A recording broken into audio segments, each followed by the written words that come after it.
Assalamualaikum warahmatullahi wabarakatuh. Selamat datang di channel Kabar CPNS P3K Kesehatan. Semoga teman-teman sehat selalu ya, teman-teman ya.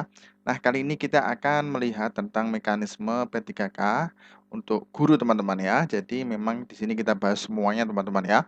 Jadi di sini ada mekanisme P3K yang untuk guru yang terbit dari Menpan RP, teman-teman ya.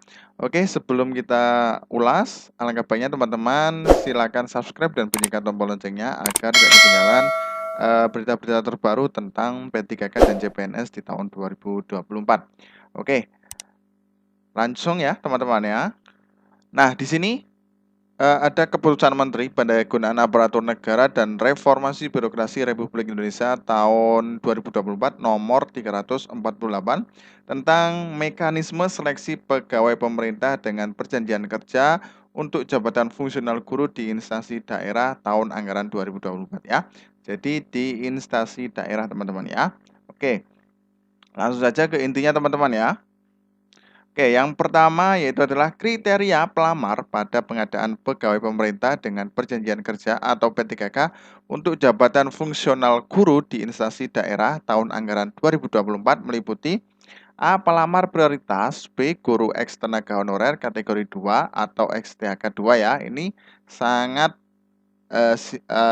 sangat baik ya. Jadi untuk guru ex tenaga honorer ini sudah lama ya, teman-teman ya. Itu masih ada sampai sekarang ternyata ya. Kemudian C, guru non aparatur sipil negara atau non ASN di instansi daerah. Jadi guru non ASN yang di instansi daerah ya. Istilahnya di negeri ya, semuanya SD negeri, SMP negeri, SMK negeri itu masuk termasuk di guru non aparatur sipil negara atau non ASN di instansi daerah.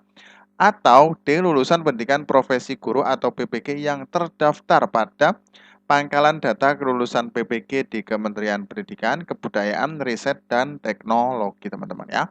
Oke. Kemudian yang kedua, pelamar prioritas sebagaimana dimaksud pada diktum pertama huruf A adalah peserta yang memenuhi nilai ambang batas pada seleksi P3K jabatan fungsional guru di instansi daerah tahun 2021 dan belum pernah dinyatakan lulus pada seleksi P3K jabatan fungsional guru periode sebelumnya. Jadi untuk kategori A ya, nah pelamar prioritas itu nanti untuk yang sudah lolos di tahun 2021. Biasanya ini yang belum mendapatkan penempatan ya teman-teman ya. Nah itu masih ada teman-teman ya. Kemudian yang ketiga, guru XTHK 2 sebagaimana dimaksud pada diktum pertama huruf B adalah pegawai yang terdaftar dalam pangkalan data XTHK 2 pada Badan Kepegawaian Negara dan aktif mengajar di instansi pemerintah, teman-teman ya. Jadi untuk guru eks tenaga honorer kategori 2. Nah, ini yang masih aktif ya. Istilahnya masih aktif dan mengajar di instansi pemerintah. Untuk yang guru XTHK 2 ini masih ada teman-teman ya ternyata ya.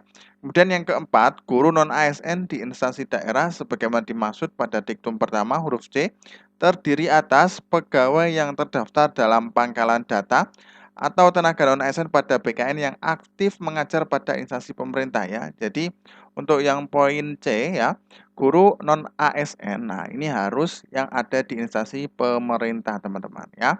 Nah, ini ya. Kemudian B, guru non-ASN di sekolah negeri yang terdaftar di Pokok Pendidikan atau Dapodik Kementerian Pendidikan, Kebudayaan, Riset, dan Teknologi dan aktif mengajar paling sedikit atau 4 semester secara terus-menerus di instansi tempat mengajar saat mendaftar, teman-teman ya. Nah, ini juga masih bisa ya, teman-teman ya. Kemudian untuk kelima, pelamar sebagaimana dimaksud pada diktum pertama huruf A, B, C hanya dapat melamar pada instansi pemerintah tempat mengajar saat mendaftar, teman-teman ya. Jadi poin A, B, dan C itu yang pada yang ini ya, poin ya. A, B, C itu di instansi pemerintah yang dia aktif mengajar, teman-teman ya. Untuk yang D ini masih bisa untuk yang swasta, teman-teman ya. Nah, seperti itu. Oke, kemudian yang keenam, dalam hal terdapat pelamar prioritas sebagaimana dimaksud pada diktum pertama huruf A berasal dari luar instansi pemerintah. Nah, ya, atau sekolah swasta diisyaratkan memiliki surat izin untuk melamar pada seleksi P3K jabatan fungsional guru di instansi daerah tahun anggaran 2024 dari kepala instansi, lembaga atau yayasan. Nah, ini ya. Untuk diktum pertama, huruf A berasal dari luar instansi pemerintah. Nah, ini bisa. Tapi harus ada eh, izin ya atau surat dari instansi atau lembaga atau yayasan. Nah, ini yang susah kadang ya. Ada yang tidak diperbolehkan, teman-teman ya. Oke, ketujuh. Pelamar pada seleksi P3K-JF guru ya, jabatan fungsional guru di instansi daerah tahun anggaran 2024 wajib memiliki kualifikasi pendidikan dengan jenjang paling rendah sarjana atau diploma 4 dan atau sertifikat pendidik dengan merujuk pada surat edaran Direktur Jenderal Guru dan Tenaga Kependidikan, Kementerian Pendidikan, Kebudayaan, Riset, dan Teknologi nomor 1311 B.B1 garis miring HK.04.01 garis miring 2024 tanggal 18 Maret 2024 tentang kualifikasi akademik dan sertifikat pendidik dalam pendaftaran seleksi pegawai pemerintah dengan perjanjian kerja untuk jabatan fungsional guru tahun 2024. Jadi harus mempunyai apa teman-teman? Yaitu adalah Serdik ya. Oke. Kemudian yang ke-8, kualifikasi pendidikan dan atau kompetensi pendidik bagi pelamar pada seleksi P3K jabatan fungsional guru tahun anggaran 2024 sebagaimana dimaksud pada diktum ke-7 dikecualikan bagi pelamar yang melamar pada kebutuhan di wilayah ekonomi khusus Provinsi Papua. Jadi teman-teman yang ada di Papua itu untuk seleksi nanti ada dikecualikan ya. Jadi bisa langsung mendaftar tanpa sertik ya. Nah, ini poin ke-7 ya. Oke. Kemudian ke-9, kualifikasi pendidikan dan atau kompetensi pendidik sebagaimana dimaksud pada diktum ke-8 untuk guru pada taman kanak-kanak, sekolah dasar pendidikan kesetaraan program paket A atau bentuk lain yang sederajat paling rendah lulusan pendidikan menengah atas atau SMA ya, dan telah mengikuti pendidikan guru selama 2 tahun. Nah, ini juga harus sama ya teman-teman ya, harus 2 tahun. Dan itu persyaratannya ya. Kemudian dalam hal terdapat pelamar dengan kualifikasi pendidikan dan atau kompetensi pendidik, sebagaimana dimaksud pada diktum ke-9 yang dinyatakan lulus seleksi P3K, jabatan fungsional guru tahun anggaran 2024, instansi wajib meningkatkan kualifikasi akademik guru ke jenjang sarjana atau diploma 4. Nah, jadi untuk bagi teman-teman yang masih SMA itu masih bisa untuk berkarir ya, harus kualifikasi akademik guru ke jenjang sarjana itu harus ya teman-teman ya. Kemudian pelamar seleksi P3K jabatan fungsional guru di instansi daerah tahun anggaran 2024 yang berstatus sebagai penyandang disabilitas berlaku ketentuan sebagai berikut. Nah, ini untuk teman-teman mohon maaf yang untuk disabilitas. Yang pertama adalah penyandang disabilitas turungu tidak dapat melamar ke kebutuhan P3K pada jabatan fungsional guru bahasa Indonesia atau jabatan fungsional guru bahasa Inggris. Nah, ini tidak bisa ya. Kemudian penyandang disabilitas daksa tidak dapat melamar ke kebutuhan P3K pada jabatan fungsional guru pendidikan jasmani, olahraga, dan kesehatan ya. Kemudian penyandang disabilitas netra tidak dapat melamar ke kebutuhan jabatan fungsional guru seni budaya keterampilan. Nah, selain di luar ini masih bisa teman-teman ya. Oke, kemudian ke-12, seleksi pengadaan pegawai pemerintah dengan perjanjian kerja terdiri dari A.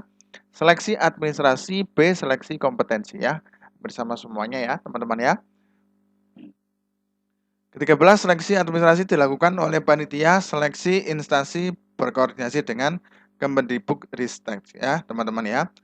Nanti yang keempat, seleksi kompetensi sebagaimana dimaksud pada diktum ke-12, huruf B meliputi teknis, manajerial, sosial, kultural. Nah, ini juga sama ya teman-teman ya, semuanya P3K juga nanti akan ada seleksi teknis, manajerial, sosial, kultural ya teman-teman ya. Kemudian ke-15, seleksi kompetensi sebagaimana dimaksud pada diktum ke-14 dilakukan dengan mempertimbangkan integritas dan moralitas yang dilaksanakan dengan wawancara berbasis komputer. Nanti semuanya pakai CAT teman-teman ya.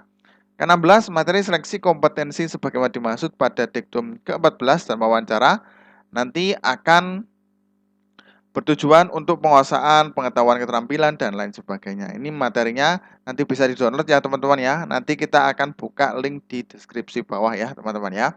Oke.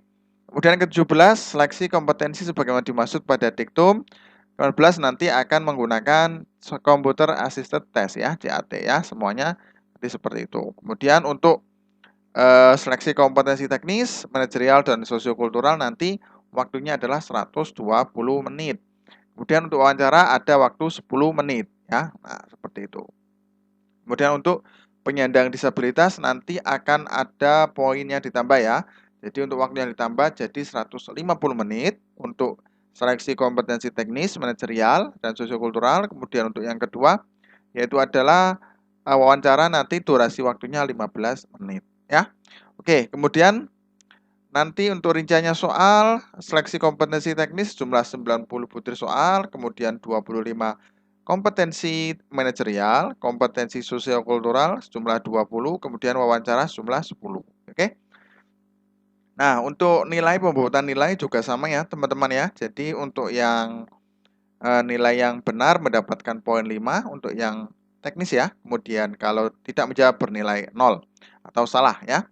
Kemudian untuk materi soal kompetensi manajerial, sosiokultural, dan wawancara berbobot jawaban yang paling rendah adalah 1 dan nilai paling tinggi 4 serta tidak menjawab berbuah 0 ya. Oke, kemudian nilai kumulatif untuk paling tinggi adalah 670 ya dengan 450 untuk seleksi kompetensi teknis, 180 untuk seleksi kompetensi manajerial, kemudian 40 untuk wawancara ya.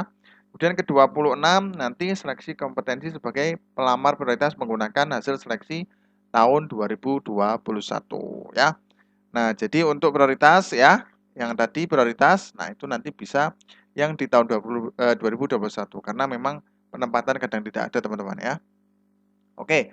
Kemudian ke-27 pelamar yang memiliki sertifikat pendidik linear dengan jabatan yang dilamar dan terdaftar dalam pangkalan data Kementerian Pendidikan, Kebudayaan, Riset, dan Teknologi mendapatkan nilai paling tinggi sebesar 100% ya. Jadi ini otomatis lolos ya teman-teman ya. Dari nilai paling tinggi kompetensi teknis. Nah itu ya. Dari guru itu bisa langsung 100% lolos ya teman-teman ya. Kalau punya sertifikat pendidik yang linear ya. Serdik ya. Pelamar dinyatakan lulus seleksi jika berperingkat terbaik. Nah, ini sama ya. Kemudian, penentuan pelamar yang lulus seleksi sebagaimana dimaksud pada diktum ke-28 diberlakukan secara berurutan. Bagi A, pelamar prioritas, guru XTHK 2 ya. Pelamar prioritas ini ya, kemudian guru XTHK 2. C, pegawai yang terdaftar dalam pangkalan data, nah baru guru non-ASN. Nah, jadi untuk nilainya sama diurutkan dari pelamar prioritas, guru XTHK 2, kemudian pegawai terdaftar yang di pangkalan data. Kemudian baru guru non-ASN di sekolah negeri yang terdaftar di Dapodik. Nah, ya. Kemudian secara aktif paling sedikit 2 tahun atau 4 tahun semester secara terus-menerus di instansi tempat mengajar. Nah, ini ya. Baru guru non-ASN.